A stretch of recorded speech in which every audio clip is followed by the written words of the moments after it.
Never thought I'd be the kind of woman who changed the locks on her own son. At 69, after a lifetime of bending over backward for family, you'd think I'd be set in my ways, always the giver, never the taker. But life has a funny way of pushing you to your limits, and that Thursday afternoon in late fall was mine. My name is Evelyn Harper, and I've lived in my cozy two-bedroom bungalow in suburban Seattle for the past 25 years. It's nothing fancy, a modest place with a small garden out back where I grow tomatoes and herbs, and a living room that catches the afternoon sun just right. I bought it after my husband, Tom, passed away from a heart attack when our son, Michael, was just 18. Tom left us with enough insurance to pay off the mortgage, but not much else. I worked as a school secretary for another 2 decades to keep the lights on, sacrificing a software engineer, married a sharp marketing executive named Lisa, and they bought a sleek condo downtown. I was proud. But pride doesn't buy you peace.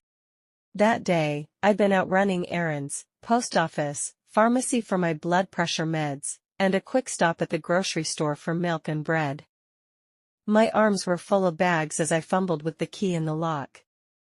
The door swung open, and there they were, suitcases lined up in the hallway like uninvited guests at a party. Michael and Lisa weren't far behind. She was in the den, plugging in her laptop, and he was rummaging through my kitchen cabinets like he owned the place.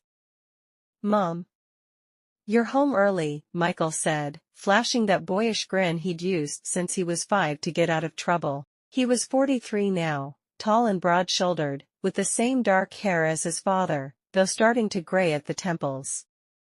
Lisa, 41 and impeccably dressed in yoga pants and a designer hoodie, looked up from the den with a wave. "Hey, Evelyn, hope you don't mind, we let ourselves in with the spare key." "Mind?" The word echoed in my head as I set the bags down on the counter, my hands shaking slightly. I hadn't given them that key for emergencies like this. It was for watering plants when I visited my sister in Portland, or checking on the house during my rare weekend away. Not for turning my home into their personal crash pad. "What's all this?" I asked, keeping my voice steady. Inside, a storm was brewing. The suitcases were high-end, the kind you see in airport ads, black leather with shiny wheels. There were 4 of them, plus a couple of duffels. Lisa's laptop was already open on my antique oak desk, the one I'd refinished myself last summer. Cables snaked across the floor, and she'd moved my stack of books to make room. "Oh, it's just temporary," Lisa chimed in, not missing a beat. She had that polished confidence, the kind that comes from boardrooms and networking events. "Our condo is undergoing major upgrades, new kitchen, bathrooms, the works. The contractors are everywhere, dust flying, noise from dawn till dusk. We can't even think straight. Figured we'd stay here for a bit. You have all this space, and it's so quiet out here in the burbs." All this space. As if my home was a vacant warehouse, not the sanctuary I'd built brick by brick. The bungalow had 2 bedrooms, sure, the master for me, and the guest room that doubled as my sewing space. But it wasn't empty, it was mine. After Michael moved out for college, I'd turned the guest room into a haven for my hobbies, quilting, reading mystery novels, and occasionally hosting book club with the ladies from church. No one slept there regularly, but that didn't make it available. "And how long is a bit?" I pressed, unpacking the groceries slowly to give myself time to think. Milk in the fridge, bread on the counter. Michael helped himself to a banana from the fruit bowl, my fruit bowl, peeling it casually. "A week or 2, tops," he said through a mouthful. The crew promised they'd wrap up the heavy stuff soon. "Come on, Mom, it's not like we're imposing. We'll be out of your hair most days. I'm working remote half the time, Lisa's got client calls. And hey, we can chip in for utilities." "What, like $100? Fair, right? $100. As if money could buy back the quiet mornings where I sipped coffee on the porch, watching the birds at the feeder. Or the evenings when I put on old jazz records and danced alone in the living room, no judgments, no schedules to accommodate. I'd raised Michael alone after Tom died, working double shifts sometimes, skipping my own dreams so he could chase his. He'd promised back then, as a teenager hugging me after a long day, "I'll take care of you someday, Mom." But this? This wasn't care, this was convenience. I felt a knot in my stomach tighten. Did it occur to either of you to ask first? A phone call, maybe? "Hey, Mom, mind if we crash for a couple weeks?" Michael chuckled, that easy laugh that always disarmed me before. Michael chuckled, that easy laugh that always disarmed me before. "I texted you, you're always saying. We figured it was cool, the house feels too big since Dad's gone." Too big. I'd mentioned it once, over Thanksgiving dinner last year, when the echo of empty chairs got to me. But that was grief talking, not an invitation. Lisa nodded along, scrolling her phone now, as if the conversation was already settled exactly. "And we'll help out, groceries, cleaning. I can cook dinner tonight. What do you say to pasta? I brought fresh basil from our place." They were settling in, unpacking as we spoke. Lisa disappeared into the guest room, hanging clothes in the closet.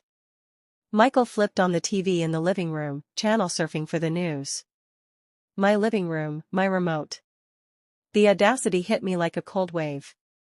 This wasn't a visit, this was an occupation. I followed Lisa into the guest room. Her clothes were spread across the bed, blouses, jeans, even lingerie folded neatly. Toiletries lined the dresser, fancy serums, makeup brushes, a diffuser for essential oils. The laptop charger was plugged in, and she'd moved my sewing machine to the floor to make space on the nightstand. "This is more than a week," I said, my voice firmer than I'd expected. "You've got enough here for a month." She turned, tucking a strand of blonde hair behind her ear. "Oh, Evelyn, we're just being prepared. Better to have options, right?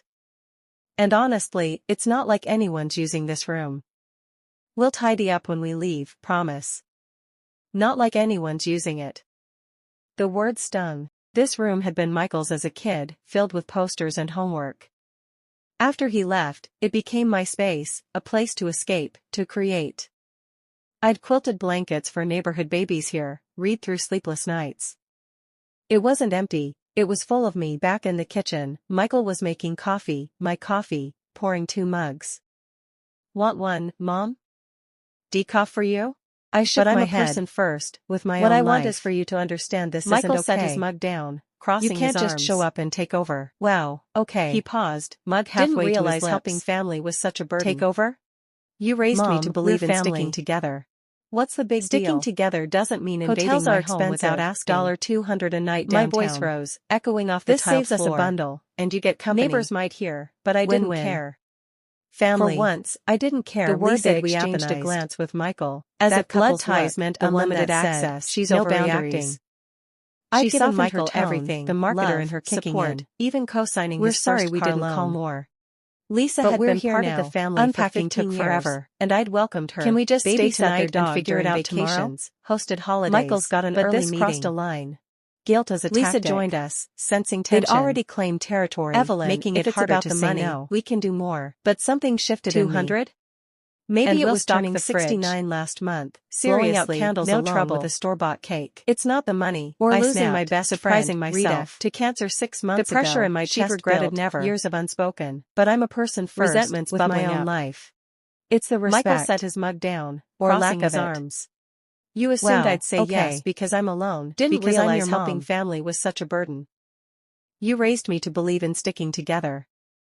Sticking together doesn't mean invading my home without asking." My voice rose, echoing off the tiled floor. Neighbors might hear, but I didn't care. For once, I didn't care. Lisa exchanged a glance with Michael, that couple's look, the one that said, "She's overreacting." She softened her tone, the marketer in her kicking in. "We're sorry we didn't call more. But we're here now." Unpacking took forever. "Can we just stay tonight and figure it out tomorrow?" Michael's got an early meeting. Guilt as a tactic. They'd already claimed territory, making it harder to say no. But something shifted in me. Maybe it was turning 69 last month, blowing out candles alone with a store-bought cake. Or losing my best friend, Rita, to cancer 6 months ago. She'd regretted never.